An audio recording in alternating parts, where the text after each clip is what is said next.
ஒரு ஆரோக்கியமான சிம்பிளான வெஜிடபிள் சூப்பு தான் செய்ய போகிறோம். முதல்ல அதுக்கு நம்ம கொஞ்சமாக எண்ணெய் ஊற்றிக்கலாம். இதில் இப்போ நம்ம கொஞ்சம் பூண்டு சேர்த்துக்கலாம். கட் பண்ணி வச்சுருக்கேன் சின்ன சின்னதாக. அதை சேர்த்து கொஞ்சம் வதக்கிக்கலாம்.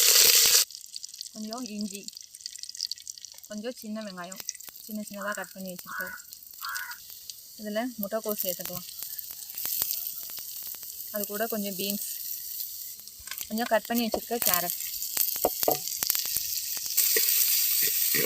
இது ஒரு 2 நிமிஷம் வதக்கியாச்சு. இதில் தேவையான அளவு உப்பு போட்டுக்கலாம். அது கூடவே கொஞ்சம் தண்ணி ஊற்றிக்கலாம். இதை மூடி போட்டு கொஞ்சம் நேரம் கொதிக்க வைக்கலாம். காய் நல்லா ஓரளவு வெந்துருச்சு. இது கூட கார்ன்ஃப்ளவர் மாவு கரைச்சி எடுத்துக்கலாம். நான் ஒரு 1.5 ஸ்பூன் கார்ன்ஃப்ளவர் வச்சுருக்கேன். இதை கட்டி இல்லாமல் நல்லா கரைச்சி எடுத்துக்கலாம். இப்போது கார்ன்ஃப்ளவர் மாவு இதில் சேர்த்துக்கலாம். இப்போது இது கூட ஒரு 1/2 ஸ்பூன் மிளகுத்தூள் சேர்த்து கொதிக்க விடலாம் கொஞ்சம் நேரம். இப்போது இது நல்லா ரெடி ஆகிடுச்சு. இதை இறக்கி நம்ம மல்லியில் போட்டு பரிமாறிக்கலாம். இப்போ சுவையான சூப் ரெடி ஆகிடுச்சிங்க. இது குழந்தைங்கலேருந்து பெரியவங்க வரைக்கும் எல்லோரும் சாப்பிடலாம். ரொம்ப எளிமையாக ஆனால் சத்து அதிகமாக இருக்குங்க. குளிர்காலத்துக்கும் ரொம்ப இதமாக இருக்குங்க.